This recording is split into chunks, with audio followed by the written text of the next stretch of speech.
다니엘은 남유다의 왕족 혹은 귀족 출신이었습니다. 하나님을 잘 믿고 또 하나님을 잘 섬기는 청소년이었습니다. 바벨론의 포로가 되었지만 하나님께서 이렇게 하나님을 기쁘시게 하는 다니엘을 바벨론에서 총리와 같은 권세 있는 자리에 앉히셨는데요. 그로부터 60여 년이 흘러 오늘 본문 다니엘 6장에 이르게 되었습니다. 다니엘 6장에서 바벨론 시대가 끝나고 메데 바사 제국의 다리오 왕의 시대가 되었는데, 다니엘이 얼마나 뛰어났던지 다리오 왕도 그 바벨론의 느부갓네살 왕과 같이 120명의 고관들과 3명의 총리들을 세웠는데, 그 3명의 총리들 가운데 한 명인 다니엘을 가장 높은 자리에 세워서 전국을 다스리게 하고자 했습니다. 포로 출신의 다니엘이 얼마나 뛰어나고 탁월했든지 옆에서 이 관료들이 질투가 나고 시기를 하기 시작했습니다. 그래서 그 메데 바사 제국의 총리들과 고관들이 몰려 다니엘을 끌어내리려고 모의했습니다. 먼지를 털면 먼지 안 나는 사람이 있습니까? 없습니까? 없죠. 예. 그런데 다니엘은 털었는데, 조사했는데 먼지가 하나도 나지 않았습니다. 뇌물 받은 것도 없고 자금 세탁한 것도 없고 사람이 얼마나 정직하고 깨끗한지 고발할 수 있는 근거를 전혀 찾지 못했습니다. 그래서 총리들과 고관들은 다니엘이 매일 하나님께 기도하는 걸 걸고 넘어졌습니다. 그들은 지금부터 30일 동안 누구든지 다리오 왕 외에 어떤 신에게나 사람에게 무엇을 구하면, 기도하면 사자굴에 던져 넣기로 조서를 만들었습니다. 그 조서에 다리오 왕의 도장까지 받아냈습니다. 이제 30일 동안 다니엘은 기도하면 되겠습니까? 안 되겠습니까? 안 되겠죠.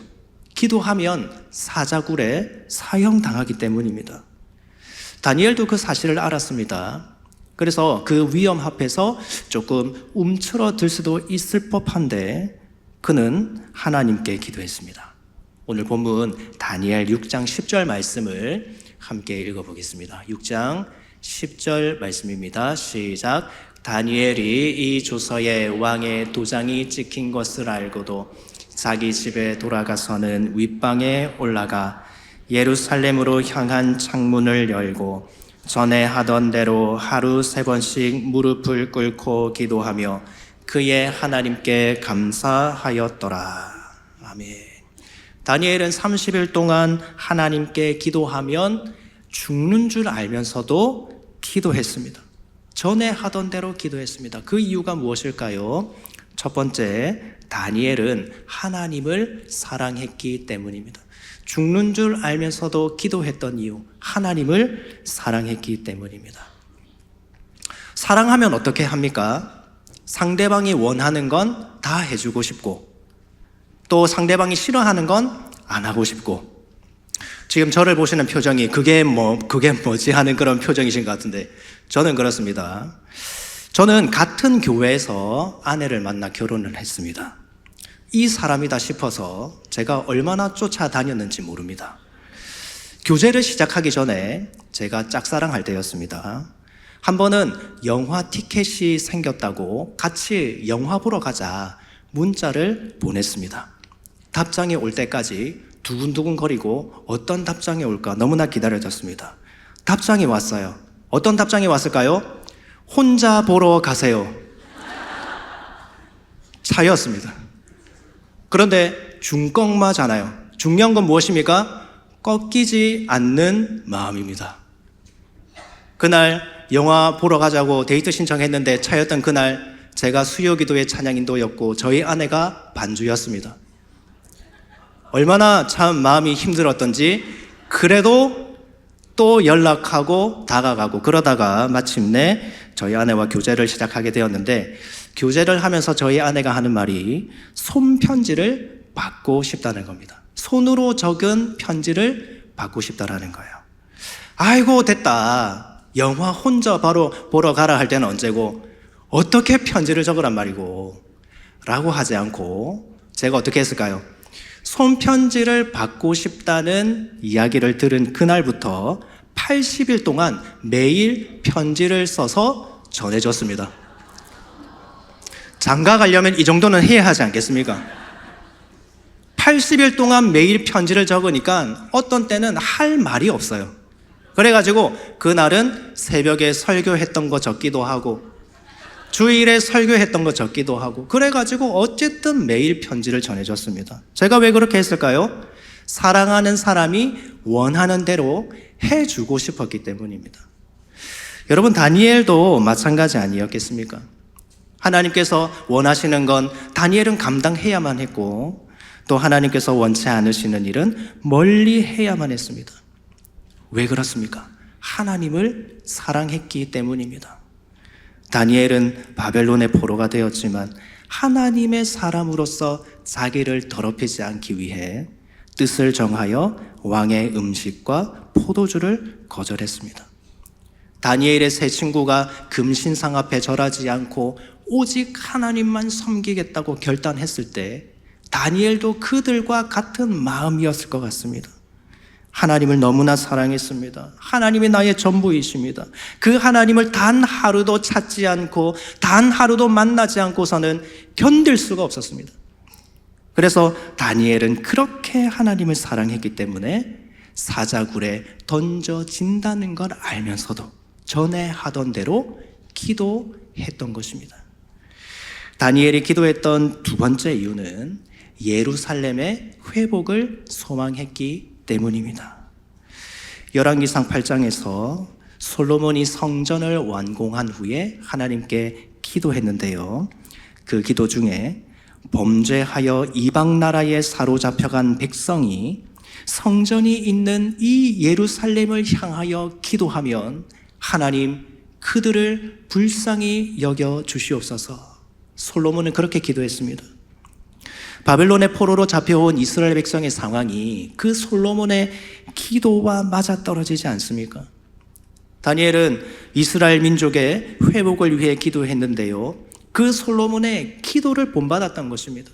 솔로몬이 적국의 땅에서 이 성전이 있는 예루살렘을 향하여 기도하면 하나님 은혜를 베풀어 달라고 했기 때문에 다니엘도 그 솔로몬의 기도를 본받아 성전이 있는 예루살렘을 향해 하루 3번씩 무릎을 꿇고 하나님 앞에 감사하며 기도했던 것입니다. 그런데 그렇게 민족의 회복을 위해 기도하던 다니엘은 한 가지 중요한 예언의 말씀을 깨닫습니다. 예레미야 29장 10절에서 바벨론에서 포로 생활이 70년이 차면 하나님께서 이스라엘 백성을 예루살렘으로 돌아오게 하겠다고 약속하셨는데요. 오늘 다니엘 6장과 같은 시대를 말씀하는 다니엘 9장 2절에서 다리오 왕의 통치 원년에 다니엘은 하나님께서 예레미야에게 주신 그 연수를 깨달았습니다. 곧 예루살렘의 황폐함이 70년 만에 그치고 회복해 하신다는 그 약속을 알게 된 것입니다. 다니엘이 그 예언을 깨달았던 다리오 왕의 시대는 바벨론이 남유다를 침공하고 포로를 잡아가기 시작한 그때로부터 이미 67년 정도가 지난 상태였습니다. 그러니까 68년째 정도 된 것이죠. 그러니까 하나님께서 회복을 약속하신 그 70년이 되기까지 2년 정도밖에 남지 않은 것입니다. 그러니 다니엘은 더 목숨 걸고 기도할 수밖에 없었던 것이죠. 나라의 주권을 되찾고 회복되는 게 나라 잃은 자들에게 얼마나 간절한 소망입니까? 그래서 독립운동 민족대표 33인 중에 16명이 우리 믿음의 선배들 아니었습니까? 서울에서 시작된 그 독립만세운동이 전국으로 지방으로 확산되는 일에 거점이 되고 큰 역할을 한 것이 바로 우리 한국 교회였습니다. 그렇게 독립운동을 하다가 예배당이 폐쇄되기도 하고 목회자와 성도들이 고문을 당하고 순교를 당하는 일까지 있었습니다. 고난당할 걸 몰랐을까요? 알았을 것입니다. 알지만 헌신했던 것이죠. 나라를 되찾고자 하는 열방이 우리 믿음의 선배들을 움직인 것입니다. 다니엘도 마찬가지입니다. 다니엘은 바벨론에 의해 황폐해진 예루살렘이 다시 회복되기를 원했습니다.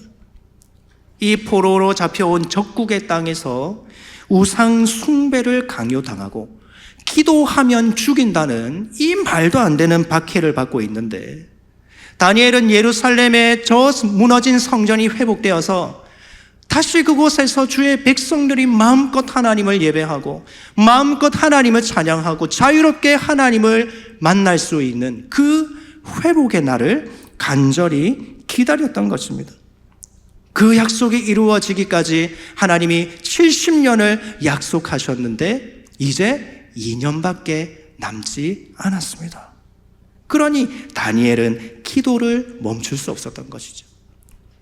하나님께 기도하면 사자굴에 던져진다는 걸 알면서도 다니엘은 늘 해오던 대로 예루살렘을 향하여 민족의 회복을 위해 하나님께 간절히 기도했습니다. 이렇게 하나님 앞에 믿음으로 간절히 기도하고 엎드렸던 다니엘은 어떻게 되었을까요? 우리 이어서 담임 목사님께서 말씀 선포하시겠습니다. 자, 여러분, 이 온가족 주일날 하나님께서 우리에게 이 다니엘의 기도를 보여주시는 이유가 뭘까요? 하나님은 왜 우리에게 다니엘의 기도를 말씀하실까요? 다니엘의 기도는 어떤 상황 앞에서도, 때로는 생명을 위협받는 상황 가운데서도 우리가 포기하지 말아야 될 절대 가치가 있다는 걸 보여주는 거예요. 믿음의 성도들이 가져야 될 흔들리지 않는 믿음의 절대 가치가 무엇입니까? 그것은 하나님을 예배하는 것. 다니엘은 어떤 상황 가운데서도 그것이 무너지지 않기를 소원했던 거예요. 그래서 그는 왕의 도장이 찍힌 것을 알면서도, 자기가 사자굴에 들어갈 것을 알면서도 포기할 수 없었던 하나님을 향한 변하지 않는 신실함을 간직했던 것입니다. 오늘날도 마찬가지예요. 다니엘 시대처럼 예배하고 기도하면 죽인다, 사자굴에 던져 넣는다, 그런 시대는 아니지요. 그러나 기독교를 폄하하고 주일 신앙 지키는 것을 조롱하는 어두운 시대를 우리는 살고 있지 않습니까? 내가 혹시라도 예수 믿는 것을 드러낼 때 주위 사람들로부터 미움을 받지는 않을까? 내가 혹 손해당하지는 않을까? 우리 그런 사실을 걱정을 합니다. 그러나 우리가 기억해야 될 것은 어떤 상황 앞에서도 흔들리지 않는, 타협할 수 없는 절대 가치가 있다는 거예요. 그것은 바로 믿음이라는 사실이에요. 우리는 믿음이라고 말할 때 그것을 굉장히 추상적으로 생각합니다. 내가 오랫동안 신앙생활하고, 내가 교회에 열심히 충성하고 헌신하고 봉사하고 헌금 많이 하고, 내가 어떤 교회의 직분을 가지고 있고, 다 좋습니다.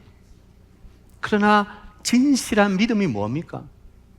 그것은 어떤 위기 앞에서도 흔들리지 않는 절대 가치인 거예요. 하나님을 예배하고 그분과 교제하는 일상의 삶이 우리의 참된 가치라는 사실을 우리가 붙드는 것입니다. 오늘 이 자리에 있는 부모와 또 우리 청소년, 우리 청년 여러분, 여러분의 삶에 어떤 도전이 오고 있습니까? 여러분의 삶의 자리에서 도전이 많을 거예요. 그러나 그 도전 앞에 여러분 회피하지 말고 당당하게 맞서는 여러분 되기를 축복합니다. 여러분이 절대 믿음의 가치를 가지고 하나님 앞에 나가는 거예요. 다니엘은 그 절대 믿음의 가치를 가지고 하나님께로 나갔어요. 자, 그런데 그 믿음 앞에 어떤 일이 일어나죠?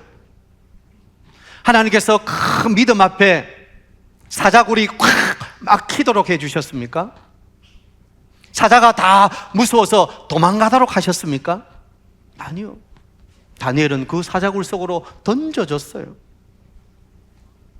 우리가 여기서 알 수 있는 것은 믿음이 모든 문제를 없애주지는 않는다는 것입니다. 믿음으로 살아도 여전히 어려운 현실이 있다는 것입니다. 믿음으로 살기를 선택하면 어려움이 찾아올 수 있습니다. 여러분, 우리가 믿음 생활 잘한다고 언제나 잘되고 언제나 복받고 복이 막 저절로 열리는 그런 게 아니에요. 오히려 예수를 믿을 때 생각하지 못한 어려움이 다가올 수 있습니다. 고난이 다가올 수 있습니다. 왜냐하면 예수를 믿는 길은 십자가의 길이에요. 좁은 길이에요. 무릇 예수 안에서 경건하게 살고자 하는 자는 핍박을 받으리라. 우리는 이것을 기억해야 돼요.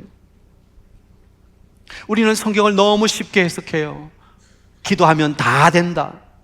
잘 믿으면 다 복받는다. 그러나 우리가 기억해야 될 것은 기도해도 어려움이 있다는 거예요. 기도해도 하나님은 그 어려움을 걷어내 주시지 않는다는 거예요. 그런데 어떤 일을 당한다 할지라도 기도하며 감사하며 소망을 갖는 것은 우리는 반드시 최후 승리가 보장되어 있다. 기도하는 사람은 마지막에 살아나고 마지막에 승리하는 은혜가 있다는 거예요. 아멘입니까? 이게 바로 믿음이에요. 그게 바로 믿음으로 살아가는 거예요. 기도해도 오늘 현실이 바뀌지 않을 수 있습니다. 기도해도 더 어려움이 가중될 수 있습니다. 다니엘이 그랬어요.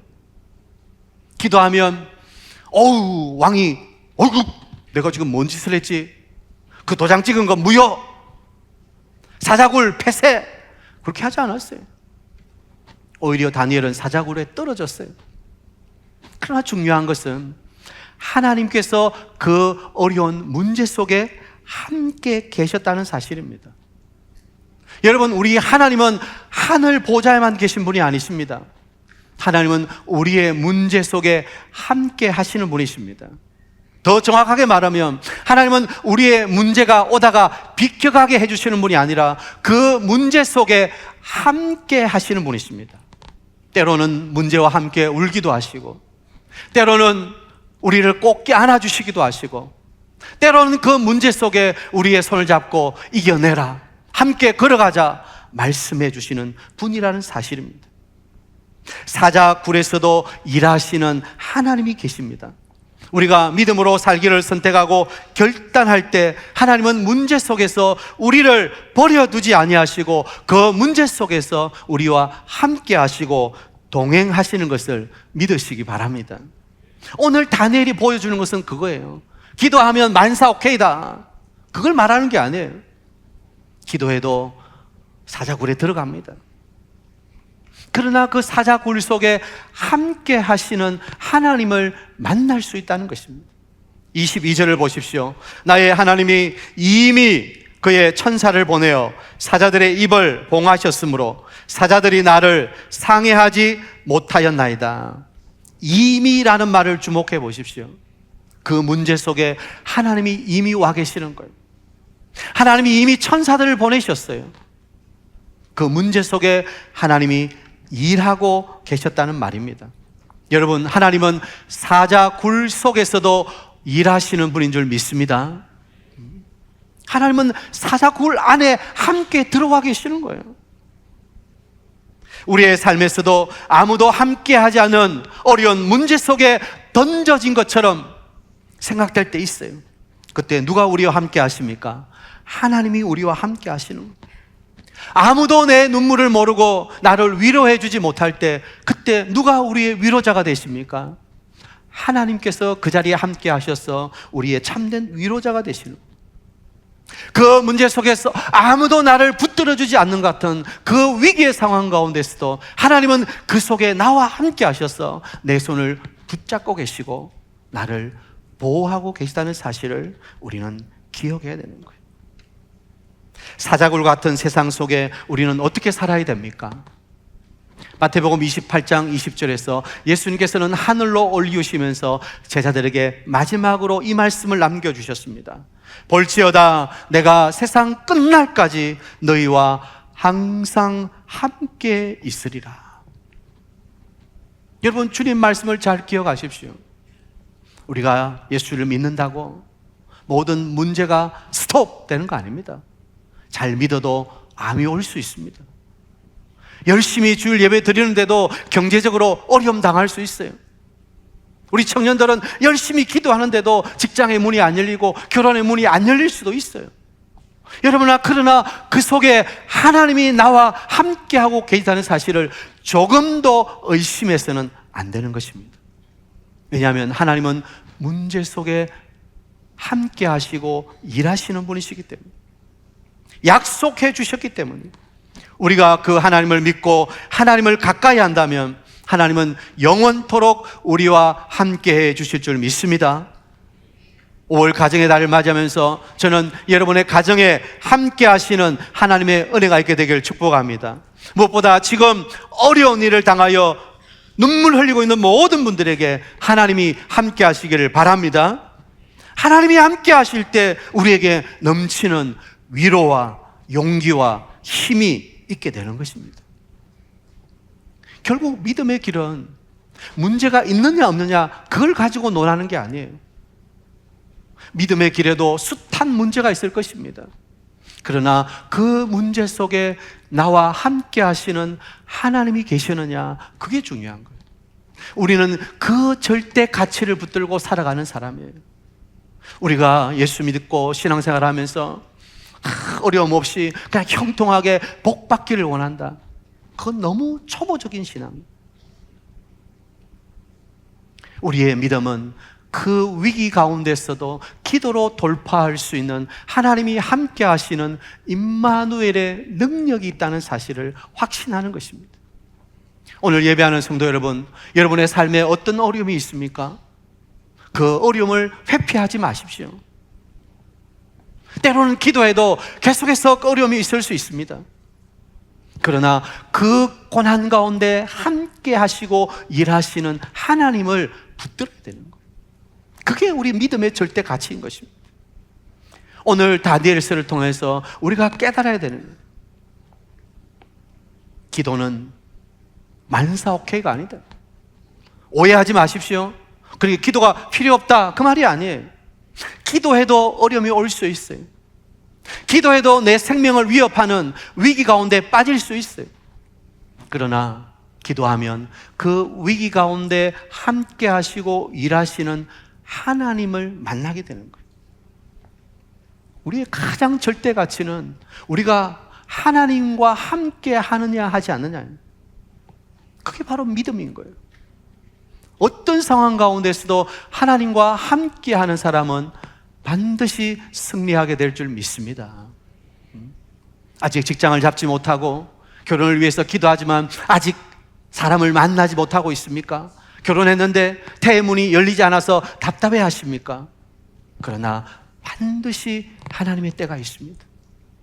여러분이 기도를 포기하지 않는다면 하나님이 지금 일하고 계시기 때문에 하나님이 역사하실 때가 반드시 온다는 거예요. 그게 믿음이에요.